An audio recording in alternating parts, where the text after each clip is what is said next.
All right. So I was talking to one of the many white guys with beards. Was it you? About how... So it's like a 50-50 chance with me that I am either going to be really smooth and professional, or I'm going to go off on a really bad tangent about something or other. And I had a pretty anxious day, so I think I'm going to go off on a tangent at some point. So I'm going to... My tangents are the best tangents. We learned that a long time ago. So I've been coming here for a year, and this is a talk that I wanted to do because Skyrim was the thing that got me into gaming, and also it sort of introduced me to all the different nuances, and also it's got good narratives, and also I like it a lot. And, you know, it's not just stealing. Look, that the first time I got that note was like, oh, Jesus Christ, I am in deep in the rabbit hole now. I did not know what was going on. And then someone sent an assassin after. Right, this is what I mean about tangents. I've got to stop. I've got it printed out. Okay, I tweet a lot about fan fiction right now because I really got into it after 9 Worlds this year, which is a great geek convention that you should go to, and VideoBrains were there. It's in August this year, and I've got my ticket. So the first thing to consider, I'm sticking to the script from now on. Why are we given the choices in games in the first place? Because they could easily just say, this is a fairly straightforward narrative game, and lots of them do. It's just like, okay, here is your story, go do your thing.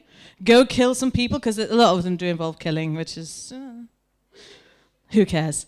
It sounds remedial, but looking at why we get to make choices in the first place will give us a sort of starting point. I reckon there are 3 main reasons. Obviously, the first one is interest. So I don't know about the rest of you, but for me, one of the best things about role-playing games in particular is that I get a choice in what I do. I don't always get to choose exactly how I do or say it, but I get to give at least a gist of what I want to do with my character and what I think they are like. And when I don't have, personally, any control over what I get to do, there's a danger that I will get a bit bored unless there's, like I said, really compelling story behind it that you're happy to just go along with because you're like, wow, what is going to happen next? So that's why the majority of the games I play tend to be role-playing games. But it's more interesting for the player if they get to make sort of life or death type of decisions, or even just, betray or be loyal, or steal or don't steal, or lie or tell the truth. It means that there are a variety of outcomes and that your actions affect the game, which is always nice to see. Now, some of the most heated debates that I've ever been in have been about morality. It's that and how to pronounce this word. And we're not gonna... I'm not swearing. We're gonna move on. I'm sorry. This is just... I mean that. I mean that with every bone in my body. Do not do it to the Krogan. We've all played Mass Effect, right? Yeah. Was that a murr I heard? Moral dilemmas are interesting, because people have different approaches to it, and not just in whether they pick the good or bad options, but in how they reason it out. So I tend to make decisions based on how I'm feeling in that particular moment. So if I just don't like someone, then, off with their head. And but my best friend, who's the one who introduced me to Mass Effect, he will carefully consider all of the potential consequences and decide in a very rational manner. So you end up getting interest outside of the game, because when you're having a chat with your friends, you can say, well, I cut off their head because they didn't give a shit about how awesome I am. And then your friend will say, well, the thing is, now their family is going to rise up against you. And then you'll say, oh, crap. And as I seem to say in most of my talks, giving you the opportunity to impact on other characters and on the direction of the narrative is a good way to make you feel like you're part of the world rather than just an onlooker. You start considering other characters and situations, even though they're fictional. Like, if I don't kill this person, this group of people won't like me anymore. You end up caring about what the other characters think about you. So like I think in Skyrim, the random stuff that the guards, well, not so random stuff that the guards say to you could have reflected this a bit better, because you get people like hailing you for being like head of the companions, and then they're like, oh, I know you're a thief, and then they're like, Dragonborn. That I could sing the whole song. I'm not going to. Anyway, so it creates a real sense of being in the world when you have your presence reflected back at you by the people who are around you. So in an ideal world, maybe all of your choices could accumulate to give you like a general negative or positive experience. This is something I meant to ask my friend about, actually. I'm going to need to take a little breath. I'm done. Okay. That's slightly away from the point, and it's kind of optimistic and complicated to try and think that maybe a developer could create a world where each individual could react in a positive or negative way depending on how they actually view the factions that you're involved in. But it's a dream that I have, and it would be a good one, because I like characterizations, and I like narratives, and I like being able to interaction. That's what we all want, basically, in life, in games, in everything. So basically, we've covered why those options are in there. So why do we actually choose the bad stuff? All right. Now, the first one is like one of the really big ones, because now the best friend of mine that I mentioned before, he's the most completionist gamer I have ever come across. He's a Let's Player as well, and he recently did a playthrough of Abe's Odyssey in which he was going to save all the Mudokons. But he missed one. Just one in the first level, and he was so upset, and I can't blame him. But the sense of satisfaction that you get from 100%ing everything is something that motivates a lot of people. And we all know that gamers can be serious hoarders as well. We've seen the screenshots of entire houses full of, cheese. And one interesting thing about the rewards that you get for missions that involve doing bad things is that sometimes those rewards, especially when they're weapons, means you have to continue doing bad things. So like the Ebony Blade in Skyrim, which you get after Mephila's quest, the Whispering Door, it gets stronger as you murder all the people who trust you. And after every 2 murders, the absorb health effect on the sword increases by 4 points. Thankfully, there's an upper limit on that. So it's as if doing that kind of quest adds to sort of a moral downward spiral, and then you're just like in the toilet of... Yeah, I'm not going to go with the toilet metaphor. That'd be bad. Then you've got the escapism of it, and I think this is one of the most obvious things because it's why a lot of us do play the games that we do. Most of the things that we come across are hopefully things that we never actually do in our own lives, or things that we'll never have to even accidentally decide. We have no way of knowing if we could kill someone if it had to be them or us, or if we could make it as the head of a thieves guild, or if we'd be able to push the red button if it was for the greater good.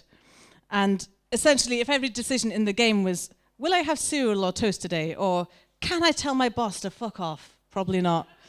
Then we wouldn't be too interested in playing it because it's too close to our own lives. As we know, there's some pretty mundane games out there that still manage to be addictive. Like there was one a few VideoBrains ago. VideoBrains, we'll go with that. And you have to clean up the mess that a more exciting game left behind.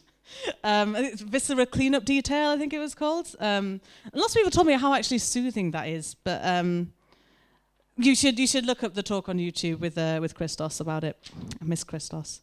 Then you've got the last one, this what if option, this curiosity that we all have. It's just to see what would happen if you did the bad thing.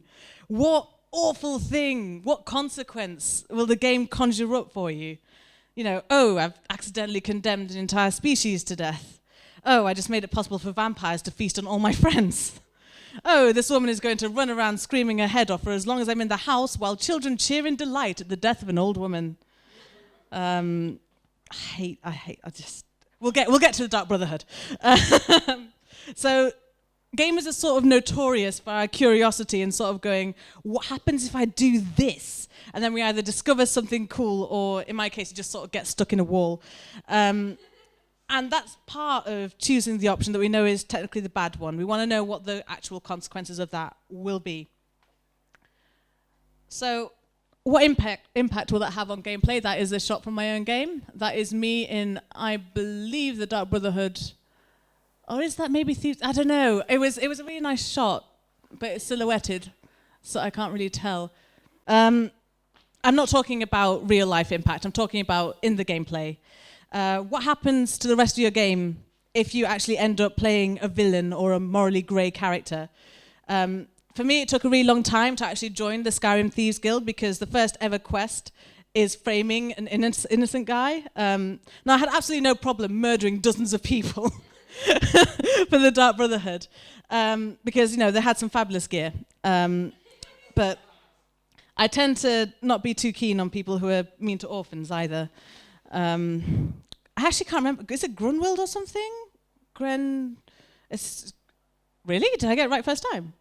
I don't know. But as for Branche, I feel bad for him because he gets sort of hauled off to prison because I basically want to get some more cool armor and, you know, one of the best, most fun quest lines in the game. I really like that one because you get deceived in it as well. And, you know, if you know narratives, then you see it coming, but it's still like, ooh, you just paralyzed me. Wow. After I joined the Thieves Guild, I basically gave up any hope at morality in my game. And I even started the Boethia quest. That's the one where you have to sacrifice one of your followers and then slaughter everyone else in the immediate vicinity. And then you go and kill the rest of the people in a different location. So it had sort of the effect of desensitizing me to all the other bad bits of the game. So I was like, well, I crossed this threshold. Why not just betray everyone I know and love? Now, obviously, you are not me. The NPCs are not real, the game is not real, consequences are not actually real. And it depends on how seriously you end up taking it as to how much it's going to actually affect your gaming experience. But I think that knowing people around here, that I'm not the only one who takes this shit seriously. And it will obviously depend on how much you actually roleplay in the game as well. I did start a Kanye West roleplay, but I just couldn't continue it. I just thought it was interesting to note that there might be some sort of like moral event horizon when it comes to decisions that open up all the other ones that you've been avoiding. Like I say, that might just be me, as I'm literally just basing this off a sample size of one.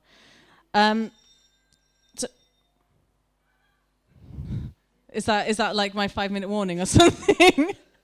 I wanna go through like my top 3 worst, best Skyrim quests. The ones where you get to be a horrible person.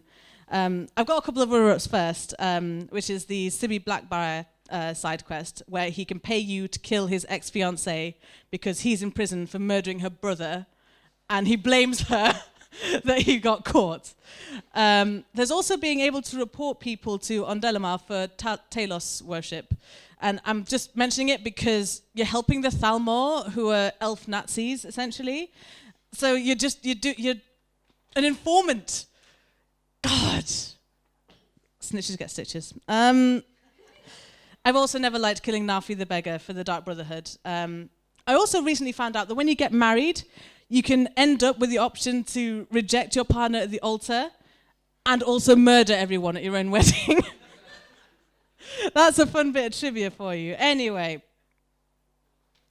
this is from the Dragonborn DLC. It's called Unearthed. And basically, it's a business proposal to dig into an old barrow. But if you continue the quest, you end up sentencing, I don't know how many miners and mercenaries to death by Draugr. They all die, like, you go there, and the guy's like, right, give me 1,000 gold, and we will dig the thing. And then he sends you a note, and he's like, they're all dead. Can I have 3,000 gold? And you're like, okay. And then he's like, they're all dead. Can I have 5,000 gold? And you're like, okay. So it's like, they're just dropping like flies, and you're like, I wanna get my money back, basically. You end up killing all the Draugr yourself, obviously, and at the end you can kill the guy who proposed the plan to you in the first place. I think that's him trying to summon a dragon priest. So he kind of deserves it. But he says he's under a spell. You can believe him or not. This one. This is... I I tried really hard to get a screenshot of where it says something along the lines of feast on Brother Verulus's still warm corpse or something. But it was all in like Polish or something. But maybe there are Polish people here. Maybe they could translate. Anyway. It's called The Taste of Death.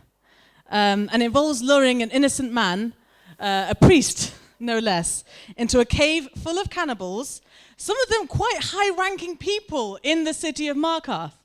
So you lure him in so that they can eat him, and then you can be initiated into their little cult. And the only reason this isn't number one for me is that you can also have the option to kill the whole lot of them. If you don't kill them when you try Little Priest for yourself, you get a special animation of you feasting on his corpse and a ring that gives you a boost every time you eat someone else. So that's my number 2. Then you've got number 1. That is someone inside Molak Bal's altar. And what I like about this shot is that the person is clearly hiding. They're like, oh shit, what have I done? Oh no, what's happening? Now, people may well disagree with me about this being the number 1 bit, but for me, it's the worst one because not only is Molak Bal the father of all vampires and the Daedric Prince of Slavery, and his main focus is, sort of fucking shit up, but to be fair, that's not exactly unique with Daedra. For his quest, you have to beat a priest to death with a rusty mace, who is then resurrected, so you can beat him to death again! Oh, the joys! Please, oh God, awful quest. I felt so bad, because I thought it was going to just be like a nice little ghost story, because it's called The House of Horrors. And then I ended up getting this mace with the most terrifying face on it, all covered in blood and glowing and taking people's souls, and it affected me deeply, as you can tell. Also, I found out that in Oblivion, his realm of Coldharbour is really horrible. Like, the Elder Scrolls wiki describes it as having ground that is nothing more than sludge. The sky constantly burns, and yet the air is beyond freezing. The alternative Imperial Palace is dripping with blood and laden with corpses. So that's his house.